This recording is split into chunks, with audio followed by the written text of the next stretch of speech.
and welcome to the Columbus Metropolitan Club.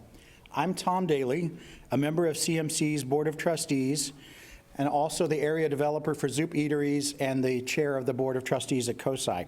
It's great to see you all here today. We are live streamed today thanks to our live stream partners, the Columbus Dispatch and PNC. We'd also like to thank those of you watching today who purchased a virtual seat. We're very grateful for this support, and we are able to continue live streaming services in a large part because of you. Thank you. Today's forum is sponsored by Puffin Foundation West. Won't you please help me in thanking them?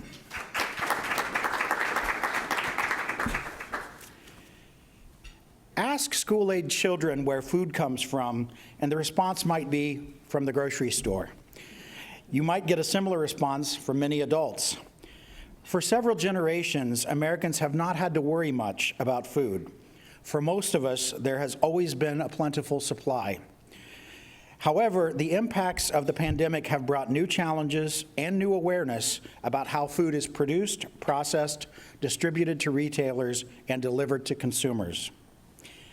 Dr. Brian Rowe is the Associate Chair in the Department of Agricultural, Environmental, and Developmental Economics at OSU and notified us this morning that he has been exposed to COVID-19 and is in quarantine.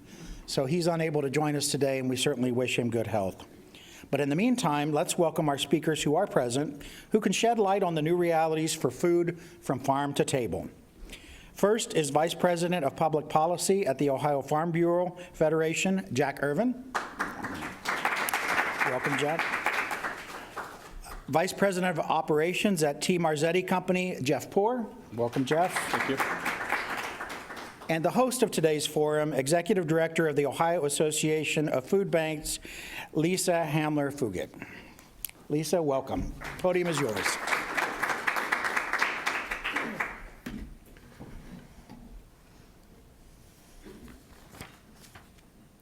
Good afternoon, and thank you so much for joining us today for this conversation and for a lovely lunch. And Tom, thank you, and to the Columbus Metropolitan Club, Jane, and your team for this opportunity to hold this very exciting conversation about our food systems and really the impact on the distribution chain that has resulted in the coronavirus. Since Governor Mike DeWine declared and signed an executive order declaring a state of an emergency in order to protect the health and well-being of Ohioans from the dangerous effects of COVID-19 on March 9th, it's hard to believe that it's been 233 days, some 7 months and 19 days since nearly every aspect of our daily lives have been upended. Representing the Ohio Association of Food Banks, Ohio's largest charitable response to hunger, our 12-member food banks and some 3,600 member charities, including food pantries, soup kitchens, and homeless shelters that comprise our network, we now bear witness to the immediate and immense ramifications of this public health crisis that has resulted in an economic crisis that have left millions of low and moderate income Ohioans unemployed, underemployed, and without income, struggling for the most basic of all human need, access to enough food through normal channels to feed themselves and their families, many for the first time ever. People like Robert, 36, who's a lead cook at a restaurant, and when the coronavirus outbreak started, although the restaurant he worked at has been able to stay open only on a modest basis for takeout orders, he was among the first laid off. Robert is one of the many people who now find themselves for the first time ever standing in the local line at his food bank trying to put food on the table so he can get through these very difficult times. And yes, over the last 7 months, our food banks have experienced, on average, a sustained increase in demand for food assistance of more than 60% increase. As demand climbs, private sector donations from our very generous industry partners, local food drives, and retail pickup programs have nearly disappeared, As I've said to many, the spigot just turned off, forcing us to purchase more food than we've ever purchased before, including grocery items, to replace these critical donations. As many people struggle to make ends meet amongst historic unemployment, our supply chains become more competitive, more fragile, unreliable, and what I say is very brittle. As grocery prices have now reached a 50-year high, as retailers have worked to purchase more food and groceries to restock shelves that are rapidly depleted and empty and often left bare, as many Ohioans shifted from purchasing and consuming more of their meals at home instead of eating out. They have now moved to home preparation of their food, putting additional strains that we're going to hear from our panelists today. Food manufacturers were left with the monumental task of shifting from producing and packaging food in large food service industries such as restaurants, schools, and large institutional purchasers to household pack size without the equipment and without the necessary infrastructure to be able to meet that demand and make the shift. Today, 30% of households report they are having a very difficult time covering their usual household expenses, including rent, mortgage, utilities, medical expenses, and food. So, what has this new reality meant to our food systems? From our farmers, growers, our commodity producers, to our food manufacturers. What can we expect as we continue to struggle with the economic uncertainty that has been brought on by COVID-19 on our daily lives? I'm so pleased to be joined today by my esteemed panelists, Jack Irwin from the Ohio Farm Bureau Federation and Jeff Poore, who will share with us in the conversation. I'm going to ask them now to please introduce themselves and to share with you, our audience, what role the food service industry and our critical food systems play that we all rely on. We too often take for granted the most basic of all human need. In addition, I'd like them to answer a couple of questions, including, how has your business changed as a result of the pandemic? I'll turn it over to you, Jeff. Well, thank you, and thank you for allowing me the opportunity to be here today. I really appreciate the chance to represent T. Marzetti. We're based here in Columbus, and we are a food manufacturer. We have 16 manufacturing sites across the United States, and needless to say, like my personal life, from a business perspective, the COVID-19 situation has really affected us, and I think you said it very well. It's not about the supply chain being broken. Right now, our supply chain, it is in a fragile position. There's a lot of moving parts that we're trying to manage day to day. And I think at Marzetti, one of the number one things that we take pride in is taking care of our people. And from early on, we took the necessary steps, starting with hero pay, as we talked about earlier, to make sure we really could ease that burden that our employees are facing on the outside to get them to be more involved and more engaged at work. Part of our success is we were recently certified as the best place to work at T. Marzetti. We're really proud of that. But at the same time, there's a lot of different practices that we've put into place in all of our manufacturing facilities. And while those costs can add up, we didn't look at it as a cost to the business as a negative. It was a cost of doing business and doing the right thing. And those things ranged from social distancing inside the facilities, mask use, increased cleaning and sanitation across multiple areas. So there's a lot of different things that we've done, and I think for the most part, we're very proud of what we've accomplished to date. And we're looking forward to how we're going to do that in the future and still maintain the communication with our suppliers to continue to practice and produce as we should. Thank you all for the opportunity here today, and Jeff and Lisa are proud to be up here with you all, so thank you. Jeff talked a lot about people, Lisa talked a lot about people, and I think that's kind of the theme of the day that we need to think about. So, from Farm Bureau, we're a membership organization, and some of the very important people of the food chain and food supply is our farmers.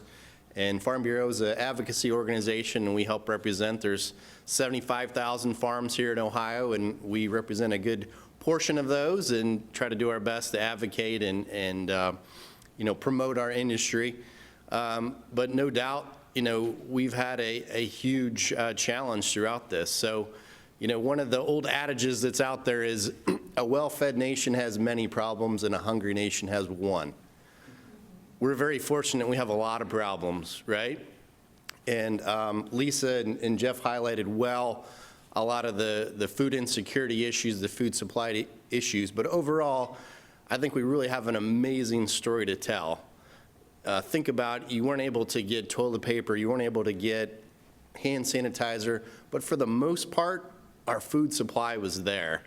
You might not be able to get certain cuts of meat or maybe some bread and some different issues here and there, but companies like Marzetti's here, how many people day in and day out go to work? So many of us have had the opportunity to transition and work from home. For farmers, they got to go to work.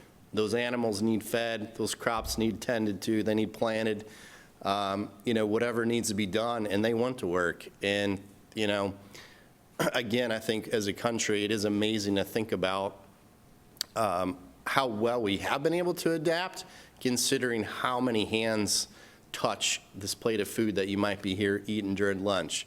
So we talk about, from farm to fork, but really, even if you're truly honest, you got to even go beyond the farm. So that farm needs seed, they need fertilizer, they need crop protectants, a lot of the things that they probably don't have on farm themselves. And somebody's got to produce that product and get that to the farm. And then the farmer obviously needs to do what they do and get that process moved up the chain so companies like Jeff and Marzetti's can get that package and then get it down to all of us as consumers. So I think one of the huge things to keep in mind of really just an amazing change. So Lisa kind of talked about it, I think, earlier a little bit. Roughly half of the food dollar that we spend as consumers is outside the home. So outside the traditional grocery store, farm market type model, so restaurants and schools and different areas like that. Overnight, that changed. So she talked a lot about the processing side. Me as a consumer, whatever the Marzetti's would be selling to a restaurant, I don't want that as a consumer when I go to Kroger. I want my salad dressing in a nice little bottle, right? And you just cannot flip a switch overnight. And we can get into a little bit more detail of how that impacted back up onto the farm. But a lot of the processing, a lot of the system, I think, is where we saw some of the bottlenecks. They just couldn't handle that change overnight like that. And so it frankly caused a backlog all the way up onto the farm where they didn't have homes for their animals. They didn't have places to move some of their product, through no fault of a lot of our processors, but they just couldn't make that switch overnight. And this is something to think about, and I encourage you all to think about and not take for granted just how many people day in and day out are going to work, no matter what's going on in the world, to make sure that we have full plates and have access to full plates. Now, Lisa can talk affordability is a whole nother issue, but from the availability side, which a lot of my members are out there trying to do as farmers, we have an incredible supply of available food here in the U.S. Thank you, Jack. And I really appreciate you really focusing on the essential. I think for a lot of us who work in professional careers, our biggest challenge has been trying to navigate Teams meeting or Zoom, right? Not knowing that every day there are people that are on the front lines who are those heroes, who are those essential workers that have really kept us from bearing the brunt of going hungry where our grocery store shelves were stocked, or from a supplier standpoint. So I'm going to pose this question to both you and Jeff, as we talk about the supply chains, what are some of the biggest challenges that you have faced through this process in being able to respond and and retool your systems as quickly as possible? I can hit that one first. I think Jack mentioned it. Marzetti, a large portion of our business is towards the food service markets, the restaurants and things like that. And it is hard to get a consumer to want to buy a gallon of salad dressing or a 120-count pack of dinner rolls and things like that. And so when this pandemic did hit, the whole mindset of how we had to address our customer base and our business changed overnight. Early on, we realized real quickly that, we had a lot of inventory and a lot of stock of things that a lot of the restaurant chains just didn't need because they were shut down real quickly. And how do you rework that product into usable packages, going from 120 count rolls, as an example, to a 10 count where it's usable and somebody actually has the ability to store it at home. So that's been one of the bigger challenges for us, is getting the configuration right and getting that back into the stores. Transportation has been reliable. I would give kudos to the whole trucking network out there. It's been very beneficial for us that we've had great partnerships to get the product out there, and I look like most manufacturers. But there's been cases where we've had stores and things like that where we've had to par down the SKU count and the number of offerings. And it's not because they weren't there, it's because they weren't usable in that particular format, and we wanted to concentrate on what the public could use. So that's been a big challenge for us, is making sure we're delivering to the consumer the right quantity and packaging and usable product for them. Jack? Yeah, so from the farm side, we saw a lot of those challenges kind of back up onto our farm, You think about just here in the U.S., we have roughly 330 million people. And frankly, I struggle to wrap my mind around the scale of that. But think about how much food we need every single day to feed 330 million people. So to dive into a little bit of detail, we'll look at beef and pork. So right before the pandemic hit, we were processing close to 3 million hogs a week. Just for the U.S., 3 million hogs a week, and close to 700,000 cattle a week. Once the pandemic hit, certainly a lot of issues went on to that supply chain in terms of they either had to slow down their processes to space people out, they had COVID outbreaks and illnesses, maybe they had to shut down their manufacturing facility entirely. And so on the pork side, we lost almost 1 million capacity, almost 1 million hogs a week, and almost 300,000 cattle a week, like that. Those animals are still there. They're still being cared for. They're still being fed. What do you do with all those animals? And that was one of the challenges that we saw, and thankfully, most of it has kind of moved forward, and we found ways to adapt to that. But again, just the scale and the processes that are needed to feed that many people. And, you can't just not have your animal there. You're raising it, right? You're planning for that next week and the week thereafter. So it's a long process and a long time to raise an animal. And that's just one example. Those are just two products, right, of major disruptions. And think about all the other type of foods that we have, the fruits and all the different kinds of vegetables, dairy, which is butter and cheese, and go on and on and on. A lot of those same type of issues happened, and frankly created a scenario where a lot of our farms just didn't have anywhere to go with their product. How many farms work directly with restaurants? Well, that restaurant's closed, so they don't need your product. So what are you going to do with it? It certainly has created some new opportunities. For me personally, I live here in Columbus. I don't know how many phone calls I've heard from folks looking to talk to a farmer directly so they can just kind of skip the middleman, so to speak, and go directly on farm.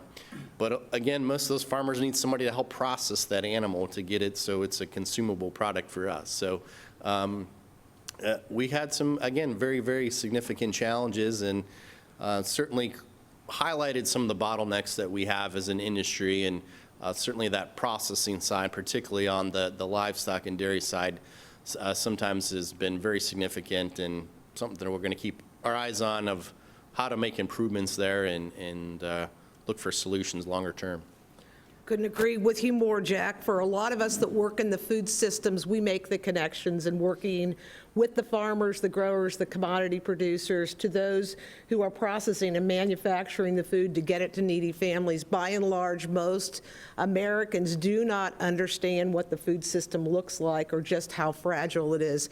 We take for granted that the food is going to be readily available and affordable in our grocery stores. And on that, I think, as we reflect back on the past 7 months, what kind of additional investments are we going to need to make sure that we can adapt and prepare for what could be months, if not a year or two to come, before we have a vaccine and are able to get back to normal?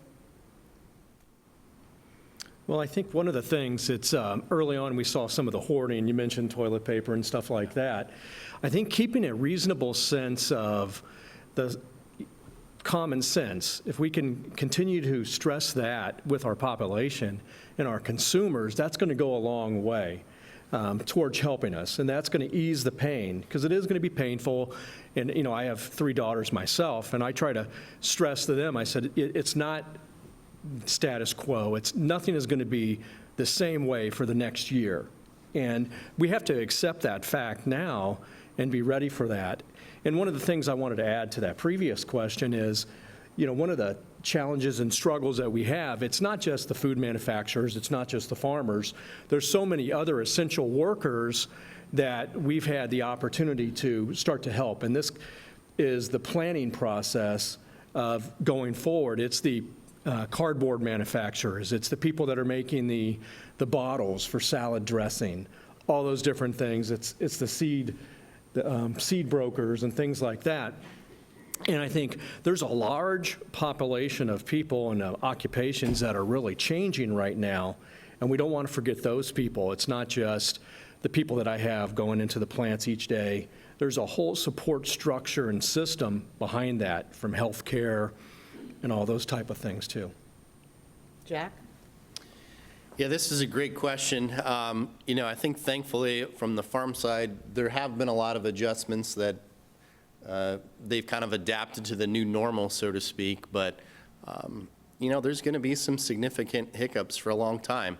Again, I talked about, you know, half of that dollar we spend typically is outside the home, and it's different, right? What you're buying out at a restaurant is not necessarily what you're buying at home. So if you're a lamb producer, we're not buying a lot of lamb in the grocery store, but you do a lot out at restaurants and other areas. So I think we're going to see some segments of the agriculture industry that are going to continue to have some pretty serious challenges, recognizing we have seen some very significant shifts as a consumer. Now, how long-term that's going to last, I think is the multi-trillion-dollar question, frankly, of the size and scale we're talking about of our economy. But again, I think I'm very confident that our farmers are going to continue to produce, they're going to continue to supply, and you know, they're a very hardy group, and I don't want to, you know, downplay the COVID risk by any means, but they're a group that's just used to dealing with risk. Whether it's weather challenges, whether it's financial challenges that are beyond their control. You know, so many of them are impacted by global markets. They're used to, frankly, sticking their neck out there and seeing, you know, we're going to roll the dice today and see what happens. But that's just, it's their life. That's just what they do. And they take great pride in helping feed people like me. And I'm very confident that we're going to continue to have a very strong food supply moving forward. Not that we're going to have problems, not that we're going to have hiccups, but I'm very confident that we'll be able to meet the needs here in the weeks and months ahead. I want to echo what you both said, including Jeff, about this hoarding. I think a lot of people panicked. I think we're starting to see some of that now pick up about the uncertainty. And what we have urged folks certainly is if you have more than you could use, please share with your friends and neighbors.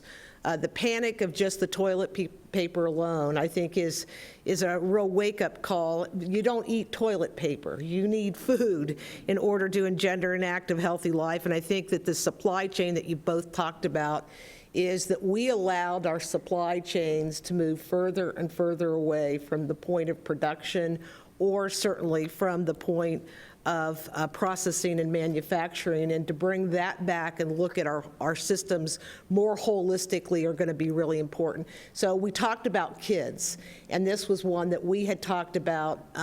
Dairy had been challenged for a while now, and when our schools shut down, a lot of folks didn't realize the impact that that had on dairy from moving from those small 8-ounce cartons of milk. What do you do with those, and to get those into household pack sizes and back out? Again, another example of 1.8 million children relied on the National School Lunch Program in the state of Ohio, and nearly 60% of them were low income. So when our schools closed, we needed to be able to get that food that had normally been prepared in school food service and back out. So thinking about those challenges and the things to come, what kind of other adaptability or recommendations do you both have for policymakers on how we can be better prepared in the future? And I say policymakers thinking about local and state as well as at the national level, because the innovation really does start at home. So, Jack? You talked about regionalization. I think that's something that a lot of our farmer members would love for us as a policymakers to take a more closer look at. So again, we'll go back to that livestock issue. I was talking about the beef. There's 4 companies in the country that control about 80% of the slaughter capacity, and 2 of them are international companies. You know, I think from a public policy standpoint, we would like to continue to see, is it wise to have that tight of a bottleneck for that larger percentage of your food supply? So, you know, I'm not saying right or wrong one way or the other, but I think that's an area that we would love to continue to have a conversation on, and, you know, have some more regional capacity if we do have some hiccups, because we're going to. Unfortunately, this is probably not the last, you know, pandemic type issue the world's going to see in this global environment. So can we have some more regionalization, localization? I think, you know, that's one of the things that we focus on. Farm Bill. So a lot of people hear about the Farm Bill program, right? So two things to think about on that. Number one, about 80% of the Farm Bill is related to nutrition. Programs to help school lunches, to help people that have food insecurity issues. So that money's not going directly back to the farm. And just another little statistic to think about, in any given dollar you spend on food, at most about 14 cents goes back to the farm.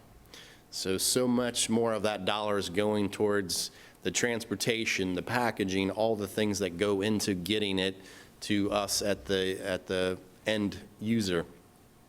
And then I think this pandemic, frankly, has really highlighted some of the wisdom that we have used with Farm Bill type programs to keep thousands and thousands of farmers across the country have some risk management and have some safety nets in place for when things don't go right, that when the pandemic like this hits and we need some surplus, we need some cushion within our food systems, when we do have hiccups, that we continue to meet all the demands that we need.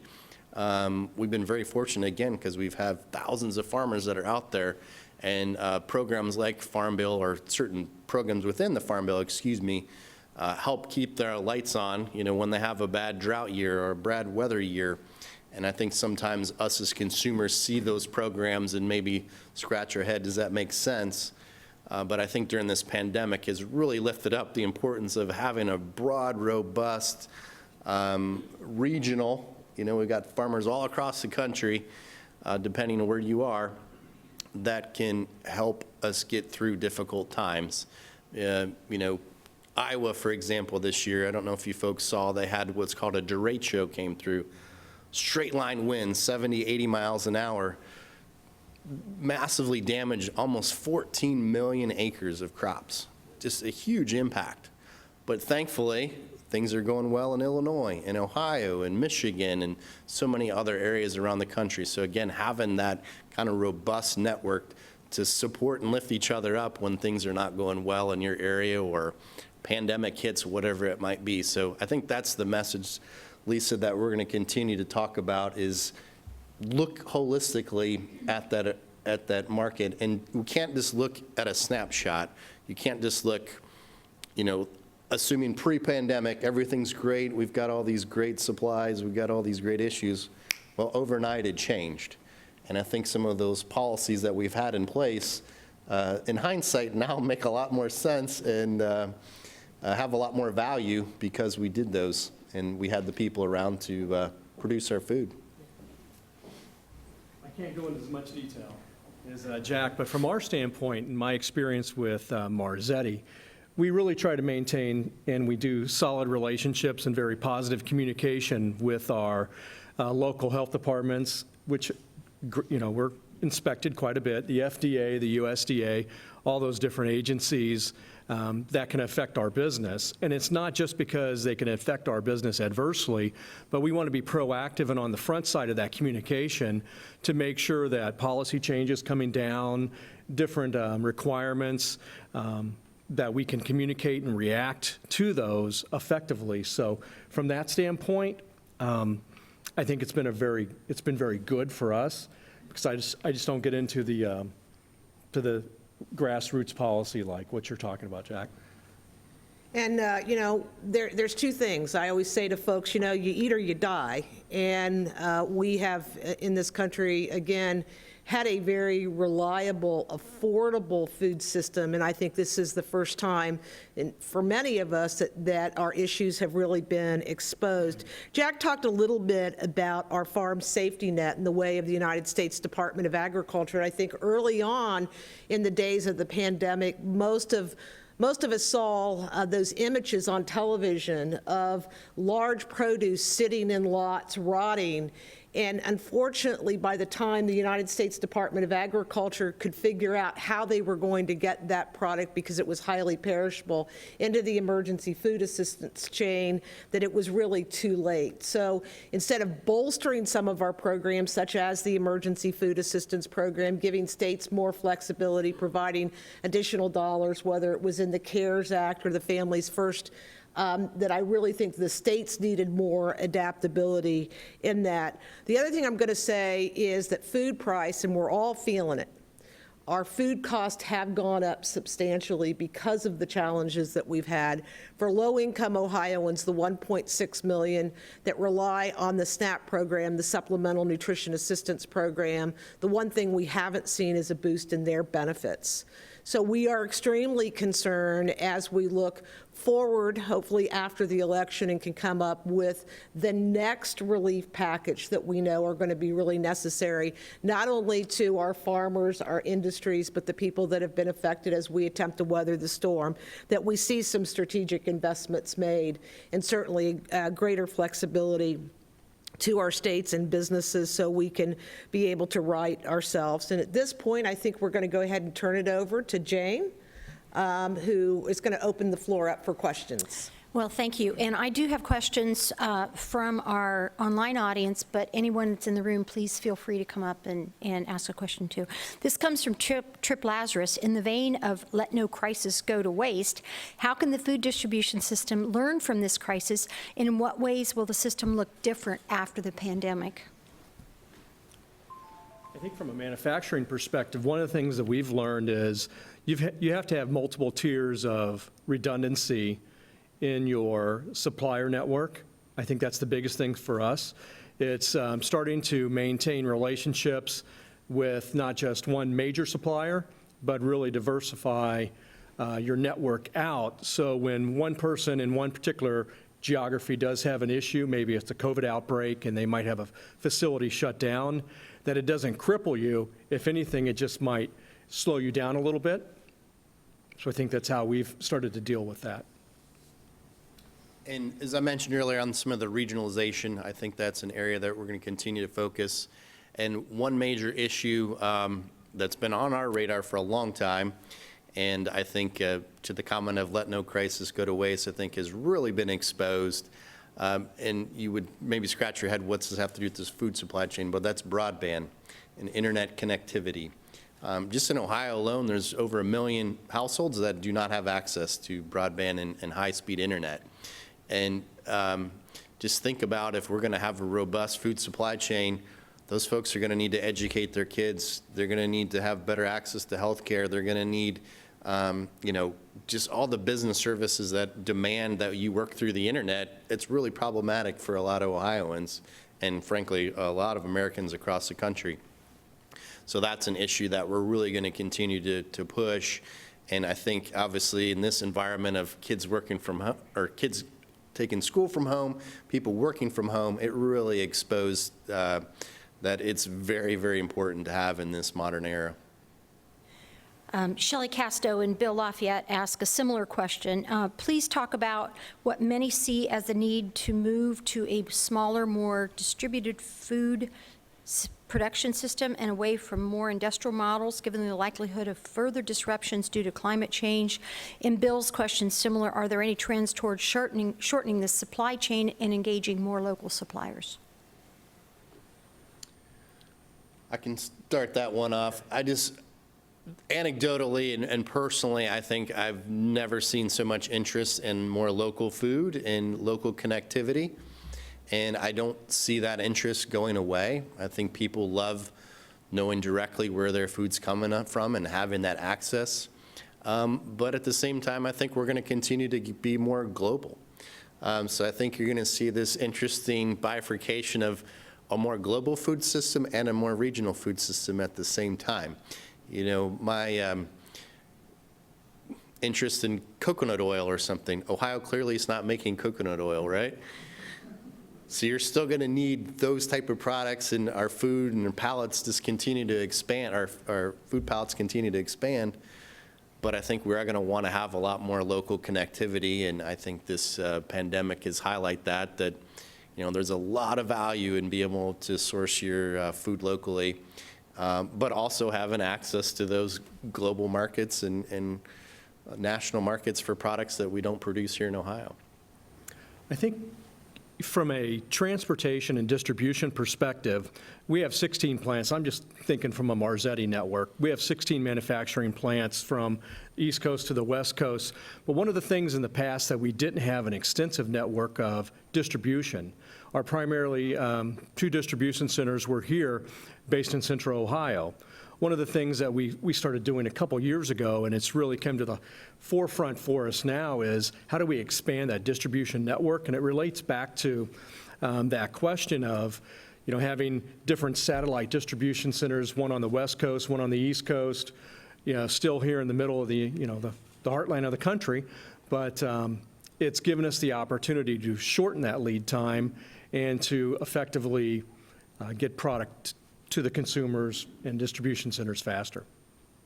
I'm going to provide one. I think we need public investment in loan and grant programs to allow for this diversification or conversion of maybe commodity to row crops, to build in more robust local food systems and manufacturing. It's one of the things that I think that we certainly have lost when you talk about a regionalization. We have an abundance of healthy, wholesome food that is grown. I call it the salad bowl of the state. Most people don't even know it exists. Within the muck farmers, for those of you who shop at some of our local chains, you'll see those names. These are generations of of family farms, whether it be the Burmas or the Weirs or the Holt houses.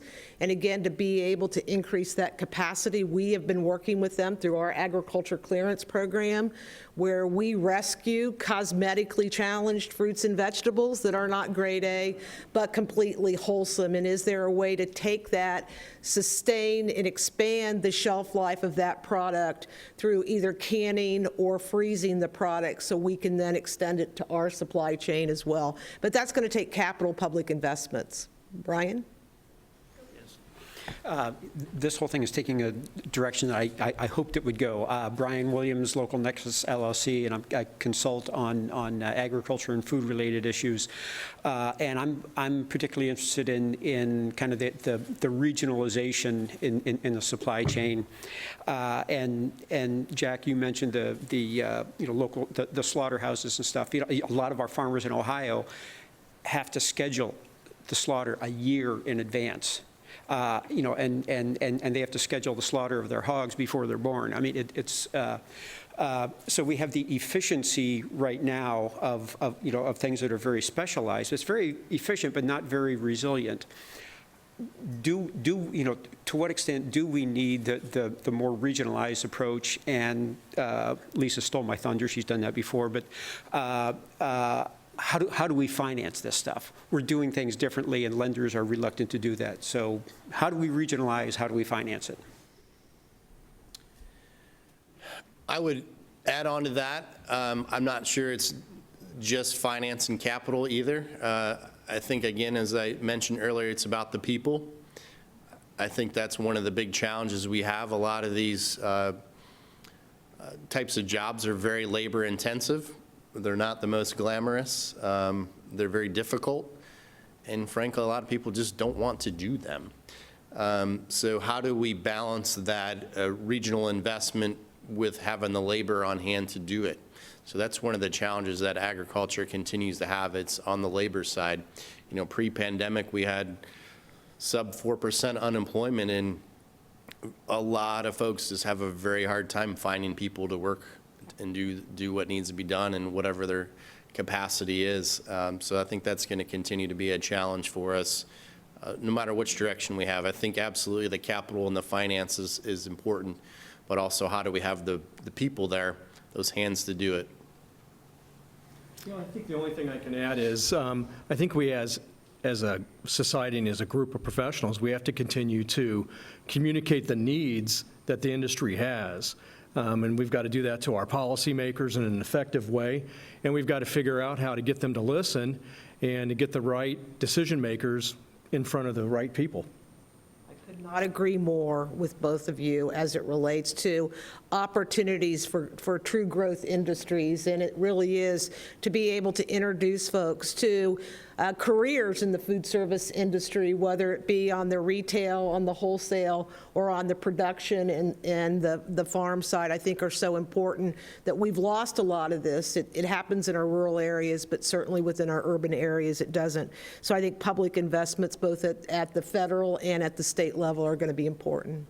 Jane? So we go from local to global. Ohio in the United States is a huge food exporter.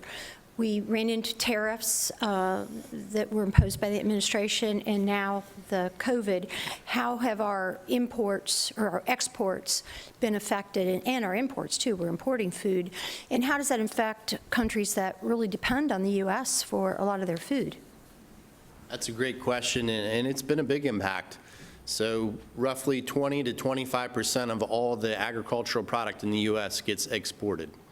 So a significant amount. It's very important for the health and security and sustainability of our farms that they can export because they need those markets. And then, Jane, that question, clearly a lot of those folks need that food. So it's a win-win. But clearly COVID's been a global issue, and it has impacted trade. It's impacted demand. There's been some very positive aspects where, countries like China, for example, had a very serious biosecurity issue with their hog population. They had what's called the African swine fever, and it decimated literally hundreds of millions of hogs. So they've looked to the United States to help export and supply some of those demands. So we are very interconnected on our trade. Countries like Japan and China, and of course Canada and Mexico, we're talking tens and tens of billions of dollars of trade back and forth every year. And it is vital, but it has absolutely been disrupted. And it's something we're going to continue to try to rebuild some of those markets, because they are very important for both sides, for Ohio's farmers and then, of course, for the consumers on the other end. From a standpoint of the trade mitigation, the United States Department of Agriculture did go in and do buys and bought up a lot of perishable foods that we were the beneficiaries of within the Emergency Food Assistance Network. Unfortunately, those have come in very quickly. They have been dispatched to hungry Americans across the U.S., and we're going to need more investments in our TFAP, the Emergency Food Assistance Program, as well as bonus and entitlement. And as I said to both Jack and Jeff when I came in, as we approach the end of the year and great uncertainty as we go into 2021, we are facing a huge commodities cliff within the Emergency Food Assistance Network as these supplies begin to dry up that have gone through the system and not really anything in place. So again, there's going to be a lot of pressure on all of us, both as consumers and as professionals, as we move through to 2021. Next. Hi, Doug Buchanan, Columbus Business First. Jack, you had mentioned the safety net that we have for farmers. Can you quantify at all how much federal money has been coming into Ohio, and whether that's up, down, and whether it's pandemic related or trade related or both, or kind of what is going on with that? Yes. Pandemic related, trade related, yes, those have been part of the disruptions. I can't quantify for you at the top of my head what some of the assistance has been specifically to Ohio, but nationally I can say it's billions of dollars. It's been very significant, and it's come in various different forms, and depends on your commodity and your what you raise or what you grow, so it is different. But it has been very significant the last several years, particularly this year with a lot of the pandemic dollars and what's called the Coronavirus Food Assistance Program, CFAP. We love acronyms in the agricultural space, so CFAP has been very significant. In fact, just this last couple of weeks, they've announced some dollars that have come through, and they'll certainly will come to Ohio for a lot of people. Otterbein Community Engagement asks, how can we ensure fair pricing for farmers while also ensuring fair prices and accessibility for customers? That's the $64 million question. That's a great question. I wish I had an answer to that one. And let me ask a different one that maybe is a little more easily answered. Lainey Cuthbert from our CMC staff asked, regarding food pantries, we're often heard that donating funds is more effective than donating actual items. Is this still true? That's true. We are able to work directly with manufacturers such as Marzetti and other food manufacturers. We purchase food in semi-tractor trailers. It also takes off the burden of the retailer as well when people go in and clear the shelves of product. So again, cash is always king in our world, but it's all of us working together. The other thing I want to say on that is, maybe it's time that we pay just a little bit more for our food. For those of us that have it, if the farmer can benefit from an increase in his price, the food manufacturer, then we're going to have a lot healthier food system and not so fragile. Food banks as well. I'm sure Lisa would love to have some more volunteers as well as dollars. Unfortunately, a lot of the volunteers have been in that higher risk category and haven't been able to operate in our food banks as much, and they haven't been able to process as much because of that. Yeah. Thank you both. Thank you so much. Thank you. Tom? Thank you.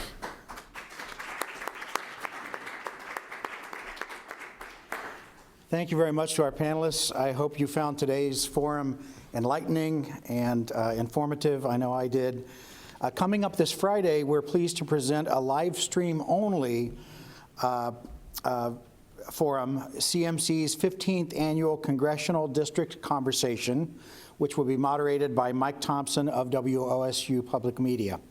Then, next week on Wednesday, the day after the election, Don't miss our post-election analysis featuring prominent Ohio political journalists as they break down the results with an eye towards whatever is next. So thanks again to our sponsor today, the Puffin Foundation West, our live stream partners, PNC and the Columbus Dispatch, and of course to our online virtual seat patrons, thank you all. And of course, a special thanks to our speakers today, Jack Irvin, Jeff Poor, and Lisa Hamler-Fugut, and we want to wish the best of health to Brian Rowe, who was unable to join us today. We hope to see you again soon, but until then, be safe and be well. Thank you.